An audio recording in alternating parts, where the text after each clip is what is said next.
বিরতির পর স্বাগত। গাড়ি চাপা পড়ে মর্মান্তিক মৃত্যু হলো 4 বছরের একটি শিশুর। মর্মান্তিকভাবে গাড়ি চাপা পড়ে তার মৃত্যু।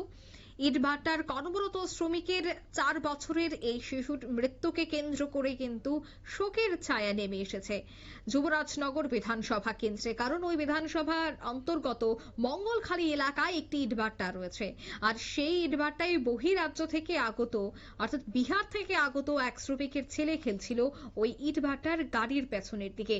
গাড়ি ইট বোঝাই করার পর গাড়ির চালক যখন রওনা দেওয়ার প্রস্তুতি নেন, তখন গাড়িটি সম্ভবত ঘোরাবার জন্য পেছন দিকে যেতেই পেছনে থাকা 4 বছরের শিশু পুত্র সূর্যা কুমারের উপর উঠে যায় এবং ঘটনাস্থলে প্রাণ হারায় এই ফুটফুটে শিশুটি। পরবর্তী সময়ে ধর্মনগর জেলা হাসপাতালে নিয়ে আসলে কর্তব্যরত চিকিৎসক তাকে মৃত বলে ঘোষণা করে। খবর পেয়ে ধর্মনগর থানার পুলিশ ধর্মনগর জেলা হাসপাতালে ছুটে আসে। তারপর সেখান থেকে ঘটনাস্থলেও ছুটে যায়।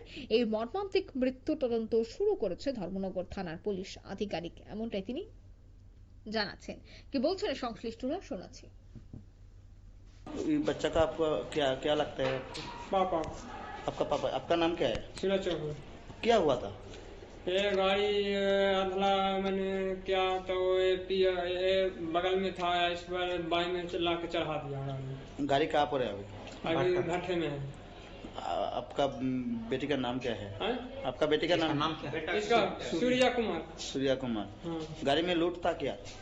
अधला लोड था, पीछे में था, चढ़ा दिया। अच्छा, जो गाड़ी है वो बाट्टा का गाड़ी है क्या? हाँ, भट्टे का था। बाट्टा का नाम क्या है? MBI।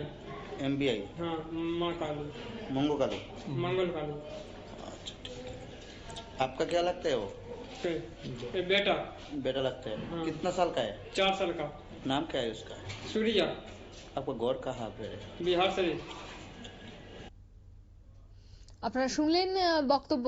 ইটভাটার শ্রমিকের শিশুপুত্রের গাড়ি চাপা পড়ে মৃত্যু, আর তাতেই কিন্তু ধর্মনগর মঙ্গলখালী এলাকায় রীতিমতো একটা শোকের ছায়া নেমে এসেছে।